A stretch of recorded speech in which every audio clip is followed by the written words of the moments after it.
우리 함께 찬송하겠습니다. 찬송가 320장 나의 죄를 정케하사. 찬송가 320장 우리 함께 찬송합니다. 나의 죄를 정케하사 주의 일꾼 삼으신 구세주의 넓은 사랑 항상 찬송합니다.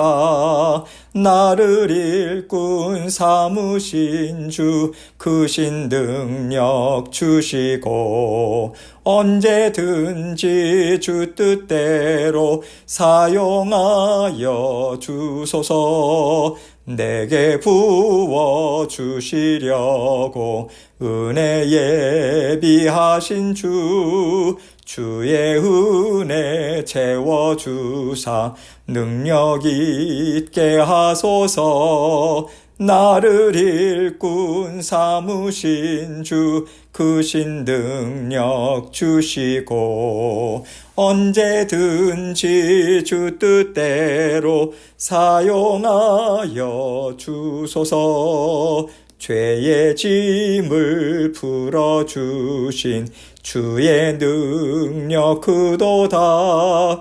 나를 피로 사신 예수 내 맘속에 오소서.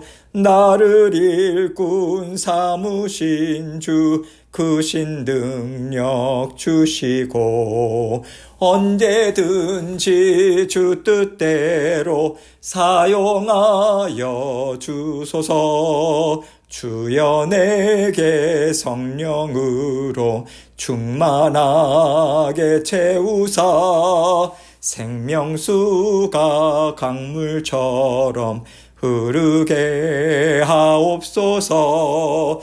나를 일꾼 삼으신 주 크신 능력 주시고 언제든지 주 뜻대로 사용하여 주소서.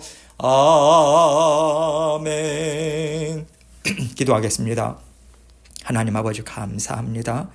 사랑하는 모든 성도님들 삶 가운데 하나님께서 여러 가지 손길로 도우시고 친히 인도하시고 가르쳐 주시고 분별력도 주시고 지혜도 주셔서 아버지 하나님과 늘 감사와 기쁨으로 살아갈 수 있도록 도와주옵소서. 생업도 책임져 주시고 자녀들의 학업도 하나님 친히 인도하여 주시며 아버지 하나님께서 우리 모든 성도님들의 삶 가운데 친히 간섭하시고 모든 일들을 다스려 주셔서 아름다운 열매, 하나님께서 기뻐 받으시는 열매, 하나님께서 잘 살았다 인정하시는 삶을 살 수 있도록 아버지 하나님께 늘 하나님께서 지켜보아여 주시기를 간절히 소원하고 기도합니다. 오늘도 아버지 하나님께서 그 길 힘있게 달려나가라고 말씀 주십니다. 이 말씀을 통해서 저희 각자가 들어야 할 주님의 음성 듣게 하시고 오늘도 주님과 함께 만족함으로 감사로 주님과 함께 동행하는 저희 모두가 될 수 있도록 도와주옵소서. 예수 그리스도의 귀하신 이름으로 기도합니다. 아멘. 하나님 말씀 사도행전 17장 16절로 21절입니다. 사도행전 17장 16절로 21절 제가 읽습니다. 바울이 아덴에서 그들을 기다리다가 그 성에 우상이 가득한 것을 보고 마음에 격분하여 회당에서는 유대인과 경건한 사람들과 또 장터에서는 날마다 만나는 사람들과 변론하니 어떤 에피쿠로스와 스토아 철학자들도 바울과 쟁론할세 어떤 사람들은 이르되 이 말쟁이가 무슨 말을 하고자 하느냐 하고 어떤 사람은 이르되 이방신들을 전하는 사람인가 보다 하니 이는 바울이 예수와 부활을 전하기 때문이로라. 그를 붙들어 아레오박으로 가며 말하기를 너가 말하는 이 새로운 가르침이 무엇인지 우리가 알 수 있겠느냐. 너가 어떤 이상한 것을 우리 귀에 들려주니 그 무슨 뜻인지 알고자 하노라 하니 모든 아덴 사람과 거기서 나그네 된 외국인들이 가장 새로운 것을 말하고 듣는 것 이외에는 달리 시간을 쓰지 않음이더라. 아멘. 하나님께서 사도 바울을 통해서 우리에게 주시는 마음이 있다면 저는 담대함이라고 생각합니다. 어떻게 보면 바울이 뜨거운 열정, 대쪽 같은 성격, 담대함 때문에 더 많은 핍박을 받았을 수도 있어요. 그러나 바울이 하나님이 주시는 마음을 걸러내면서 받지 않았다라고 하는 거, 이것이 우리가 바울에게서 본받아야 하는 믿음이라고 생각합니다. 우리는 하나님께서 뜨거운 마음을 주셔도 내가 너무 이렇게 가면 안 되지 하면서요, 우리 스스로 온도 조절을 해요. 그러나 바울은 하나님께서 팔팔 끓어오르는 마음을 주시면 그냥 팔팔 끓어오르고요, 차가운 마음을 주시면 차가운 상태로 잠잠히 있습니다. 이렇게 하나님께서 주시는 심정 그대로를 여과 없이 받아들여서 그 마음 그대로 살고 그 마음 그대로 순종했다라고 하는 것이 하나님께서 들어쓰신 바울의 장점이라고 생각해요. 오늘날 우리도 복음을 전하고 싶은 열정이 있습니다. 저 사람을 구원하고 싶다라고 하는 뜨거운 마음과 간절함이 있어요. 그런데 우리는요, 이 뜨거움과 간절함을 많이 눌러야 돼요. 때를 잘 포착해야 되고, 그 사람의 마음이 상하지 않도록 상황도 잘 만들어 가야 하고, 이렇게 우리는 항상 조심조심 가고 있는 거죠. 그런데 바울을 보면 이런 게 없어요. 어떤 상황에서 어떤 사람을 만나든 거침없이 예수 그리스도의 복음을 전하는 모습을 우리는 보고 있거든요. 오늘 말씀을 보면 이런 바울의 모습이 더 분명히 보이고요, 동시에 항상 그렇듯이 공격 또한 받습니다. 다른 지역에서 바울은 유대인들의 시기와 질투 때문에 돌로 맞고 핍박을 당하고 잡아 죽이겠다고 달려드는 사람들의 공격을 받았어요. 그런데 오늘 말씀을 보면 또 다른 종류의 핍박과 공격을 받고 있고요, 지금 우리가 살아가는 이 땅에는 이런 종류의 핍박과 공격이 더 많다는 생각이 들어요. 만약에 오늘날 바울이 이곳에서 살았다면 어떻게 했을까? 하나님은 우리에게 무엇을 원하실까? 이것을 생각하면서 오늘 말씀을 함께 살펴보겠습니다. 6절입니다. 바울이 아덴에서 그들을 기다리다가 그 성에 우상이 가득한 것을 보고 마음에 격분하여. 바울은 베레아에서 마음이 준비된 사람들을 만나서 참 좋았을 거예요. 기쁨을 많이 누리면 좋을 텐데 바울을 잡아 죽이려고 하는 사람들이요, 데살로니가에서 또 왔어요. 소동을 일으킵니다. 상황이 심상치 않자 베레아에 있는 믿음의 형제들이 바울을 빨리 피신시켜야 되겠다라고 생각하고 바울만 데리고 함께 배를 한참 타고 아덴, 그러니까 오늘날 아테네입니다, 여기까지 함께 와요. 그들은 실라와 디모데를 속히 오게 하라고 하는 바울의 부탁을 받고 다시 베레아로 돌아갔고요. 이제 바울은 혼자 아덴에서 남게 됐어요. 실라와 디모데를 기다리는 동안 바울이 아덴을 두루 돌아다니면서 이제 보니까 그 성에 우상이 가득한 것을 보는 거예요. 가는 곳마다 우상들이 세워져 있고 가는 곳마다 우상을 전하는 사람들이 얼마나 많은지 영적으로 볼 때 정말 답답한 마음이 드는 거예요.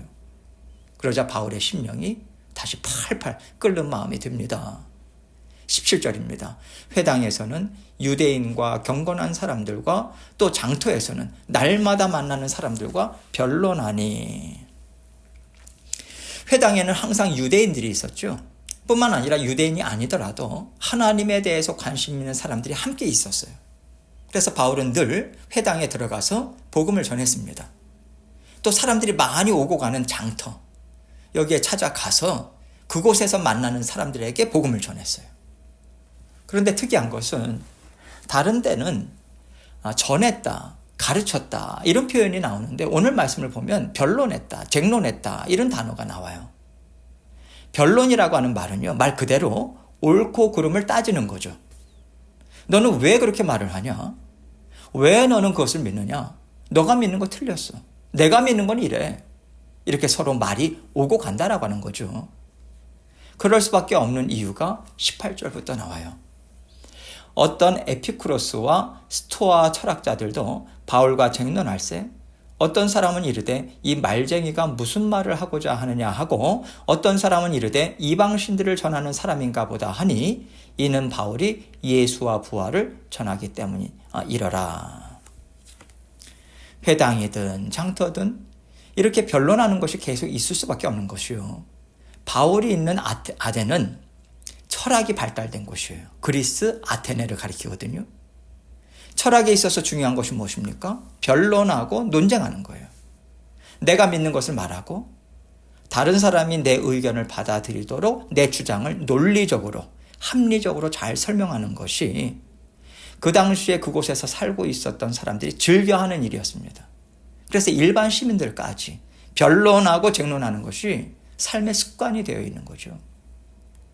그러니까 바울이 복음을 전할 때 그들은요, 자신의 삶과 또 마음의 고단함을 덜어주고 또 해결해주는 말씀으로 듣지 않아요.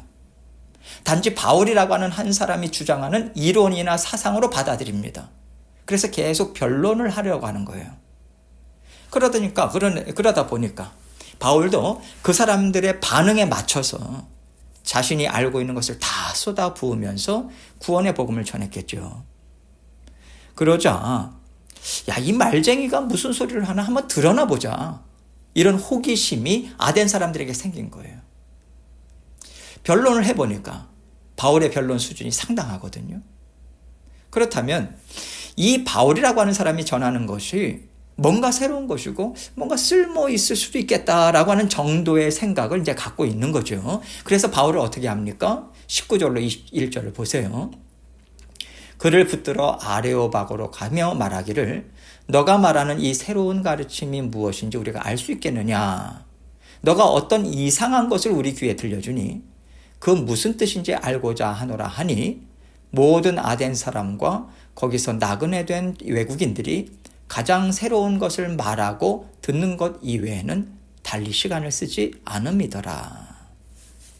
아레오바고라고 하는 장소는요, 누군가가 새로운 사상이나 어떤 믿음이 있을 때 사람들 앞에서 공개적으로 말하는 공식 석상이에요. 그곳으로 바울을 데리고 갑니다. 자, 우리가 한번 너의 이야기 들어볼 테니까 말을 한번 해봐라. 우리와 한번 논쟁을 해보자. 이런 거예요.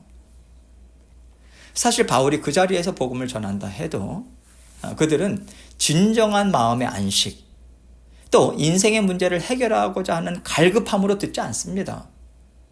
그들에게는 바울이 하는 얘기가 한 철학가의 얘기에 불과한 거예요.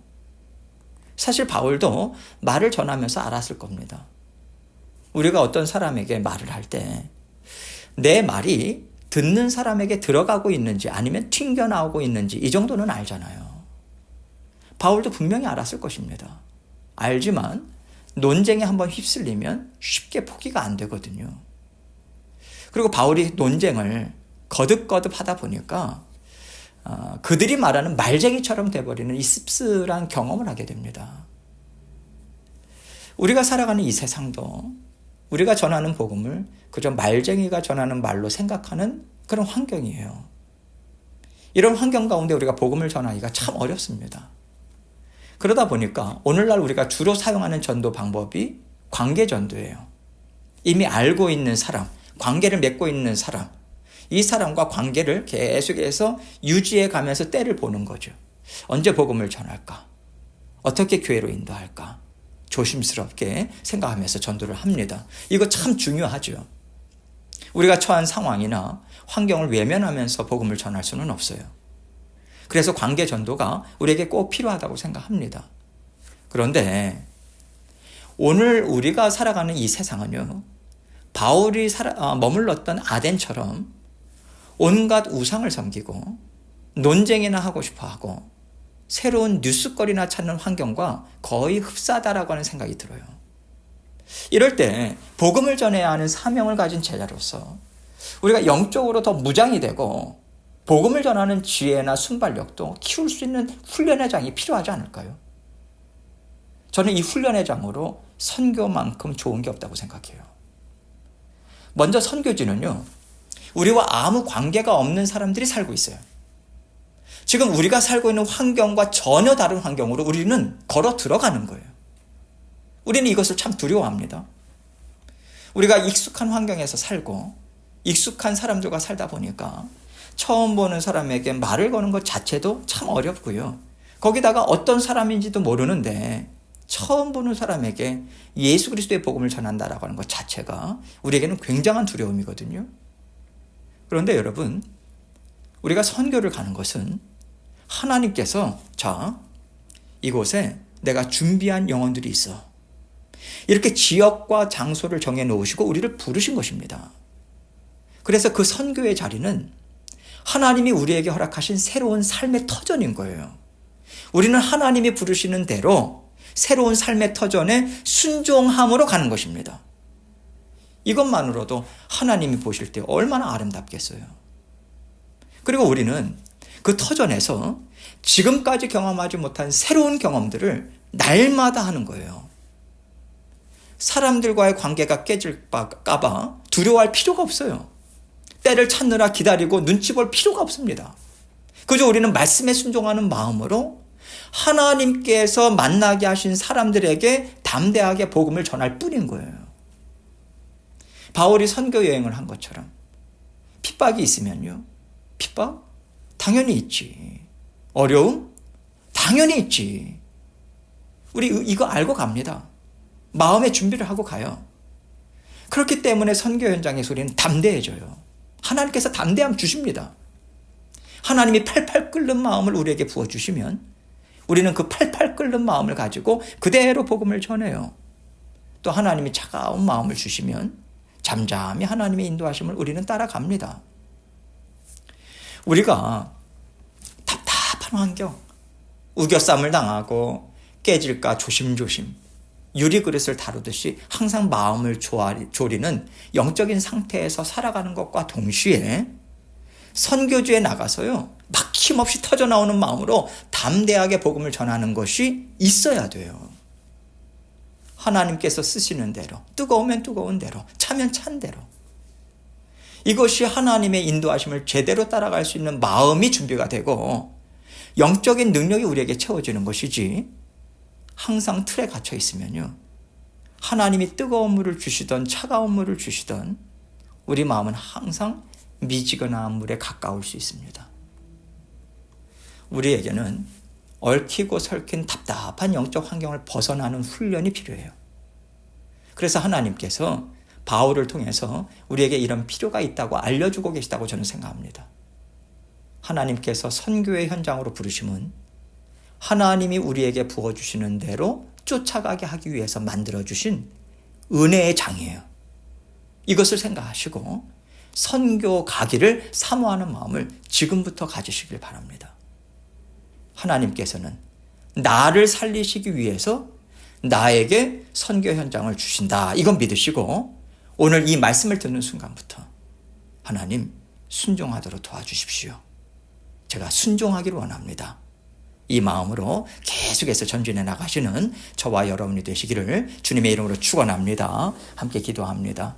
하나님께서 우리에게 오늘 말씀을 통해서 주신 깨달음이 있다면 그거 분명하게 붙잡고 다시 한번 하나님 앞에 결단하는 마음 올려드리고 또 하나님 앞에 여러 가지 기도 제목들 가지고 주님 앞에 나아가도록 하겠습니다. 기도하시겠습니다.